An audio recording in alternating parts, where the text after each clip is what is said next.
Okay, so now we will just discuss something about the high throughput screening. Probably with some videos, we'll see, what exactly we mean by high throughput screening.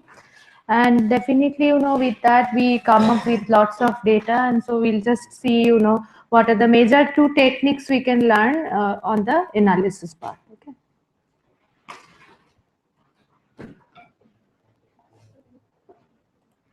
So for this, first I wanted to show you some movie on high throughput screening. So just check, how people are handling with the whole, array of high throughput. What do we mean by that? And this is kind of, I wanted to emphasize that if you have to really do it manually, you see how much work you have to do, right?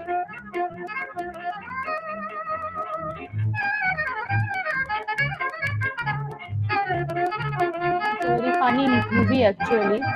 But you see, how much work you have to do when you are really talking about a large number of drugs.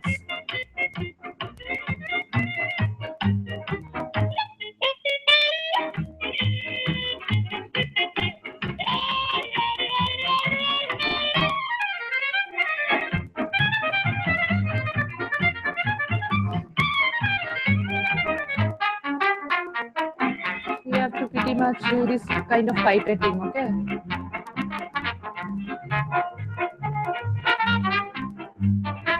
This is the real world.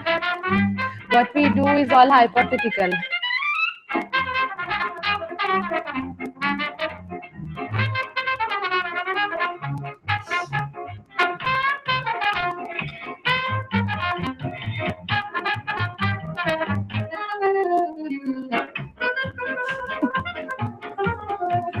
So you see, right?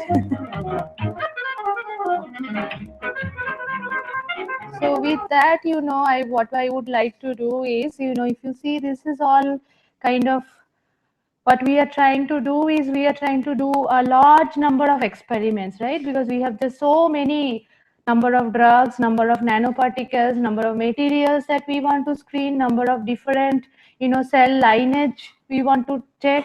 So there are everything, you need to screen finally. So you have to do the experiments in matrix, and sometimes it is really, inhuman. It's inhuman, really. You cannot do that kind of experiments and all. I'll just now, show you that how maybe you can at least make it a little bit simpler with the help of robotics and all.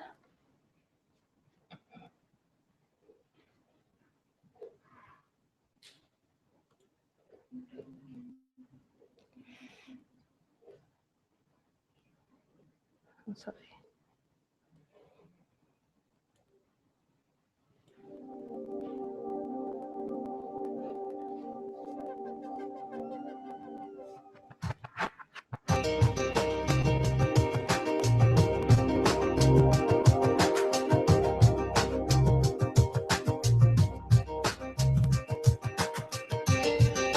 Looks better, right? At least you don't have to do all those things. But then you need to be smart to make this.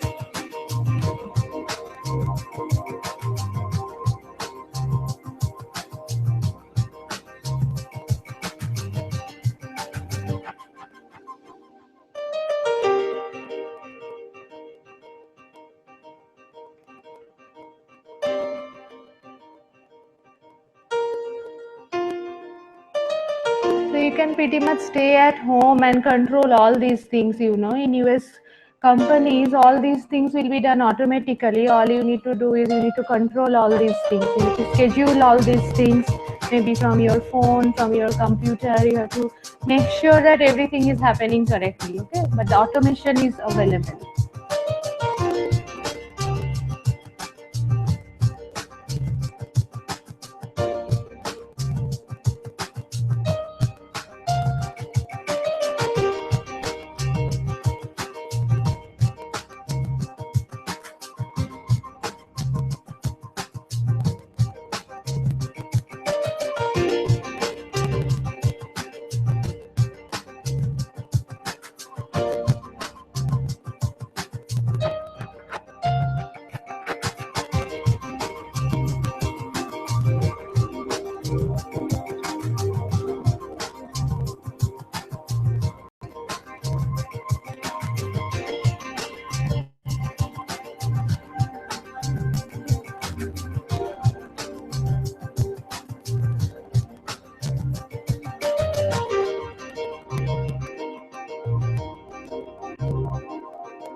And then I also wanted to show you something for the high throughput drug screening again, which is kind of interesting. So people are also not only trying those plates and all, as I told you that, the we are really interested in looking at the organ or kind of live imaging and all these things we want to couple. So people are trying actually some zebrafish as a model and using it as a drug screening vehicle. And you can see that the good part about the zebrafish is it's all transparent. So you can completely image them. So you can do a high throughput platform to grow those fish, and you can pretty much, image them very nicely because you can image the heart level, right? You can image the beats and everything. So there are lots of things, people are trying with respect to the drug discovery and the high throughput screening. And not only that, I think you will also find some other things like, you can see that people are probably using the chip kind of thing also. I just wanted to give you an overview of everything so that you have good idea about, what is the high throughput screening, what is the traditional way, then, how people are doing the live cell imaging and how people are using the chip. So at every level, people are trying very, very hard, so that we can do a lot of number of experiments together. That is also a challenge, doing some high number of experiments together and then, imaging them and then analyzing. It is a big, big, challenge. Even though we have lots of things already available like microfluidic technology, we know the imaging, but still just doing it in a larger scale is very difficult. And here large scale doesn't mean that you have to do it in like large scale in a big reactor, but you have to do it in two, like, numbers should be very high, right? So if you see that even now those big robotics you are seeing, right, very big, it's very complex and all, but now you are again miniaturizing. So step by step, one is you had only one reaction, then you are doing so many using hand, then you are making big robotics, and then you are, trying to miniaturize it so that you can do even more, right? If the chip is small, then you can do even more. So, and then probably your robotics also need not to be that big and all those things. Okay. So these are the things, and with that, you can use the plate readers and everything. So this is pretty much, an overview of what is going on with respect to high throughput screening. So all those drug experiment we want to do in a single plate and all should be really, upgraded to some system where we can do for, many numbers of this. And if you see in YouTube, there will be just too many examples you can see. Okay, just search on high throughput screening of nano drugs, then throughput screening using microfluidic chip. You will be getting lots of things. But what I wanted to little bit, emphasize here is yesterday also I kind of, started on that what happens when we are really doing all these things and what is going on with the data now. Okay. So that is the most important thing. So you have seen in that zebrafish that, you are getting the beats and all, right? If you do the live imaging, you will always get such data, right? You will be having lots of signals at your hand. And the major challenge nowadays is probably we have enough robotics system. We have the chip technology also pretty much there. But what is really, really missing is some smart softwares, okay, which can handle that much of data. And not only that, you need to have some smart techniques too, because until unless the data is generated, you never know which technique to be used, right? So because those techniques were not there, experimental techniques, the data were also not present. Now that the data is becoming available with the technology, people are doing a lot of data mining. Okay. So now slowly we are trying to build the techniques as well. Obviously, there are certain data mining techniques. Internet is a lot of data itself, right? So people are doing data mining, but definitely, those data mining and this data mining will be different, because here our objective is different. We are trying to screen a drug, we are trying to score our drug. So our objective is something very different. So accordingly, people are trying to do lots of techniques. So in this class, what I will do is I will give you two major concepts of data analysis that people generally do, so that based on that, what you can do is you can try to see that, if any other techniques you can come across, whether you can understand that based on that. Okay. So because we have lots of data, we kind of try to do some feature extraction from the data. Okay, that is the first step. First step you should remember is so much data you cannot handle. You cannot say it is high, low. You cannot say, its average value is something. That is not possible. So somehow, we are trying to do the feature extraction. And that's what I was talking about yesterday, those barcoding. Okay, that is nothing but the signature. So somehow you have to say that, okay, this is a very specific signature of this, and you have to just detect that. It's just like, suppose you are recognizing somebody's face, right? Suppose they use some softwares to see the terrorist's face, right? You have certain things in the terrorist, you are trying to take it. It is exactly like that. You are doing some image processing, you are doing some maths over there to select certain characteristics from the data, because that's all you can do. When your data is big, when you are talking about big data analysis, you really cannot just do some addition and subtraction and making some average, and even probability distribution may or may not help. Okay. So the first technique that I will just simply describe is principal component analysis, which is a very important technique for feature extraction. And there are a lot many. Again, you can Google all the techniques for feature extraction and you can see. But I don't know, maybe you have come across with this data analysis technique someplace. So all we are trying to do is we are having some matrix. Suppose the data will be looking like this, right? Suppose you have, this is your data, and then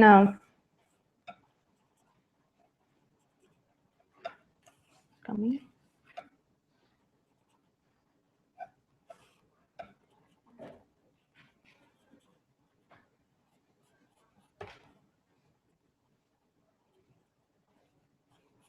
So more or less this will be your description, right? Your time series data will be looking like this. So these all will be different time points, and these will be different cells, right? In this direction, and then again, it can go on for doses, different drugs. So you may have actually, multiple such metrics for different drugs and all. So you can imagine, no, these will be all your Excel files. Now what do you do with that? Now one simple technique you can try is that to reduce the dimension first. So that will at least make your life little bit simpler, because so if your data is in higher dimension, there is no way we can visualize them even, because we cannot think about more than 3 dimension. So if your data is in 4 or 5 dimension, you cannot visualize it. The first step will be reducing the dimension. So now I'm not going into each and every step of this eigenvalue calculation and eigenvector. Probably that you have anyway done in your maths class. But the concept you try to learn is, so if you have this P into N matrix, which I already shown, right, that Excel files, how you from, how you can make it K into N, where K is less than P. Okay. So you are reducing the dimension. Now suppose you have some 100 in one side. You want to make it 4 or 2. 2 will be best because you can visualize them. If not, 3 also you can visualize, right? In 3 dimension also you can visualize. So if that is the thing, more or less, how we do here is, the main principle is we are trying to extract the most important information here. So the first step will be to calculate the covariance. Why covariance? Because what we are trying to do here is we are trying to measure the dissimilarity present in the data. Why? Because whoever is similar, we don't want them again and again, right? Because we are trying to extract the feature. So suppose somebody, you are doing a face recognition, right? What you want is what is so different from all others. That is the feature you are trying to extract. So here also same thing, we will try to see whatever is very dissimilar in the data, we'll try to take out that. That will contain the maximum information about the system. And whatever looks very similar, we will kind of discard that. Like we will keep that information but not repetitively, so that we can reduce the amount of numbers, but we can keep the most important thing about that number, about that whole Excel sheet, about that whole number set. Okay, that is the main idea. Now for that we will be doing couple of mathematical operations. So this looks like this, that step 1 will be like degree to which the variables are linearly correlated, represented by the covariance.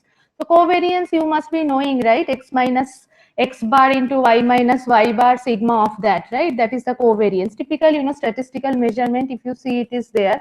So first is in that matrix, we will be calculating the covariance. And if you see, if you have a matrix like this, like just, two rows, x1, x2 to xn, and y1, y2 to xn. Then what you do is in the x row, you calculate the mean of that is mx, and in y row, you'll be getting the mean my. And then covariance will be the multiplication of two vectors where you are doing for each and every row, you are doing x minus mx, x2 minus mx, like that dot dot xn minus mx, and y will be y1 minus my, y2 minus my, and then that multiplied by the transpose of that. Okay, so that will be your covariance matrix. So if you see, all you are doing here is you are calculating with respect to each row, you know, what all you are trying to do is you are seeing that how much they are similar. Okay, how much they are similar, you know, how much dissimilar they are, you know, that is the amount you are actually calculating through this whole operation. But this is generally, you know, as very part of matrix analysis. So once you go through some kind of data analysis technique course, or maybe, you know, some matrix analysis course, it will be much more easier. But with respect to biology, all you need to understand is that to figure out, you know, what are the numbers you can keep so that your handling of the data becomes easier. Okay. So this is what about, you know, this one, and this is just, you know, some variance and covariance stuff. I am sure you all know, but just if, in case you are not familiar, it's a very fast chapter of statistics. Okay, you can always go through them and do. But then you see the whole operation step by step, what we are doing for finally getting that two-dimensional vector from that 100 dimension. Okay, so what we are doing is, first we had the first step is the original matrix. From that, now we know how we were calculating the covariance matrix. And then what you have to do is you have to calculate the eigenvalues of that matrix. That you must be knowing, right? So what we are doing here is, what if you have this thing, no, x1, x2, dot dot dot x, and then y1, y2, like that, maybe z1, z2. So you just do this, then minus lambda, and then you make the characteristic equation, right? So your x1 minus lambda into then y2 minus lambda into whatever minus, like that, you can form the characteristics equation, right? So when you set that equal to 0, then you can solve for your lambda. Now this one will having some value like this, right? Lambda 1 equals to something and lambda 2 equals to something for 2, like 2 by 2. For, you know, more higher and higher, you will be having various values of lambda. So depending on whether it will come as a quadratic equation, cubic equation, like that, if you have the equation like that, you will be having various values of lambda. So this is how you can calculate the eigenvalues. Now once you compute your eigenvalues, what you are trying to do is to keep actually the dissimilar ones. So then you will be selecting the highest eigenvalues. Okay. So then you can sort, right? Suppose your eigenvalues come lambda equals to 1, 2, 3, you know, 2.04, 7.9, then you can sort your lambda. So you just try with lambda largest to smaller. Then you keep those two eigenvalues which are highest if you want to reduce your matrix to 2-dimension. But if you want to keep it to 3, you can keep the largest 3 eigenvalues. Okay, so that is the way, you know, you basically use the complete eigenvalue and eigenvector into your very, you know, real data from the drug, and people are using it, you know, trust me, in good companies and, you know, good research groups, they are using this kind of method, and it's very, very useful. You can see very nice features are going to come out through this. And corresponding to the eigenvalues, if you calculate the eigenvectors, once you know the eigenvalues, if you calculate the eigenvectors, what will happen is, suppose you just keep the two, if you see in this particular example, I showed that the two highest eigenvalue index are second and third. Okay, so like that you are keeping your eigenvectors. So corresponding to those eigenvalues, you are just keeping your eigenvectors. Now with that eigenvectors, you are multiplying your original matrix. So what you are doing pretty much is, your original matrix is a huge set of number which is high dimension. That whole matrix you are actually presenting in two direction, two components. So the idea here is, you know, basically when you have too many numbers that you cannot handle, the way you are trying to handle is, can you find two axes in which you can present those data? So to find those two axes perpendicular to each other, you are doing this whole operation. Okay. So that is how, you know, you are using your maths. And I know that when you were in maths class, you never know how your eigenvalues and eigenvectors, how it is useful, right? But if you see that when you are working with real data, you can actually use it.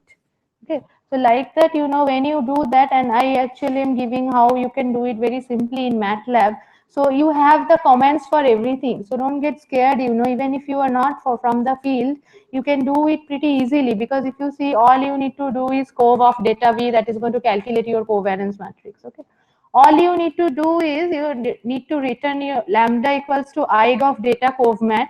That will anyway will return all the eigenvalues. So I mean, definitely you should practice how to do it, but no way you can calculate it anyway for 100 by 100 matrix, right? So anyway, you have to do the programming, even if you know the steps, it's not really useful when you are talking about the real data. So you need to do it through coding, and that is pretty straightforward. You can use Python or MATLAB, anything, any coding language you are comfortable with, you can use it. And then all you have to do is, the next step is the sorting the eigenvalues.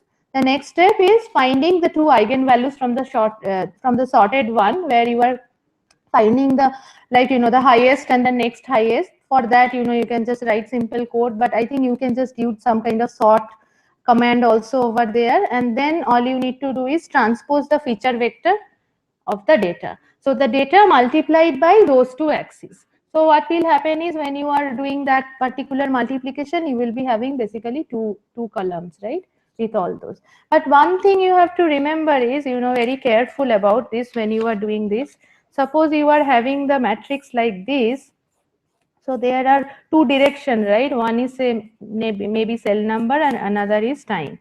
So see, for this kind of operation, all you are doing is reducing the dimension, but you have to make sure in which way you are reducing the dimension. So reduction of dimension can be this side, or reduction can be this side, because everything is a dimension here. It is up to you, where you, and the technique is all saying that it is not understanding your biology. Okay, it is a mathematical technique, but you have to figure out which direction you want to do it. Now suppose these are all the cells. Okay, so now you have to decide, do you want to have a like an average cell kind of behavior? Then you reduce in this direction. Okay, because you don't want to keep those different cells. But another technique could be, suppose you want to present them in two-dimensional plane. So finally the data will be looking like this when you are doing principal component analysis. So probably you want them for each of the cells, right? You want that how those each cells look like in two dimension. So if that is the case, then you have to reduce in this direction, time direction. So make sure, I mean, these are just simple, don't worry, I just taught this in class. So all kinds of people, with every background, they learned it. All you need to do is, you have to just start it. You have to tell to yourself that I'm going to do principal component analysis. And then you start doing it. You write the first line of the code, you write the second line of the code, you do it, you run the program, you will see that the results are coming, and then you can do it. So there is nothing very, complicated about the situation. The only thing is, I remember that the students do a lot of mistakes in which direction you are compressing, because when you are doing kind of, very mechanically, right? You are not paying too much attention. So make sure you connect it to physically also. Mathematics is very important, but you have to always set what is your objective. Do you want to see the cells